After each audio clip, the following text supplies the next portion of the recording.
The first time I saw this was probably 3 months ago. I walked down here with a guest, a VIP guest, and we were watching. It's kind of a cool behavior that the dolphins kind of learn from one another. We got word that the dolphins at the Dolphin Cove here at Seaworld were doing this really cool behavior at the underwater viewing windows where they were blowing bubbles out of their blowhole. When the dolphins are making their bubble rings, it looks as though they're blowing a big puff of air out of their blowhole. They angle their heads so that it comes up perfectly straight to create the ring. It's amazing how they can emit this ring of air from their blowhole. I caught myself going to the glass and just sitting and staring. I couldn't even talk. It was one of those things, don't bother me right now. I'm watching the most incredible thing I've ever seen. If you had a balloon at home and you flex and you play with the end of it to make the different sounds, they can do that with their blowhole. Kind of just looks like a little halo at first, and then they just push it and it gets smaller. Either take their rostrum or their head and kind of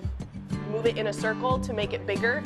They blow the bubble, and then the other one wants to get to it, and the smaller it gets, and then he's like, all right, I'm going to pop it. It's my toy. You can't have fun with that one. That's mine. If you want to do it, make your own, you know? Logic would tell you that when you have air underwater, it immediately starts to rise. These rings are in a cylindrical form, and they're perfectly circled, and they're traveling down. We mostly see the females doing it for some reason. My guess would be that maybe the males are preoccupied with the social interaction with each other. Seems to be very entertaining for the dolphins. It's really interesting for us to watch, and the guests really just think it's something cool. It didn't really look like it was a bubble. It looked like it was a dark, solid color.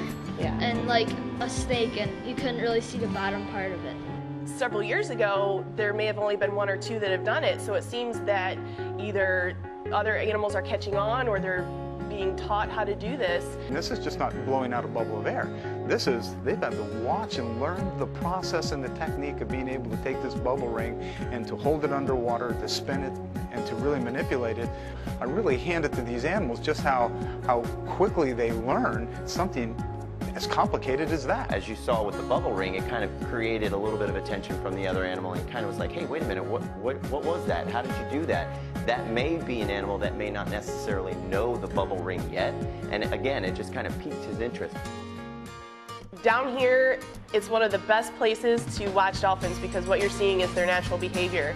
As long as we've been doing this, the 30+ years that SeaWorld has had these animals, we're still learning from them, just as they're learning from us. Just when you think you've seen it all or you've learned it all, something new comes up. Something you've got to see how amazing it really is. It was one of those moments in life where you went, we haven't figured all the things out yet. These animals have a lot more to teach us.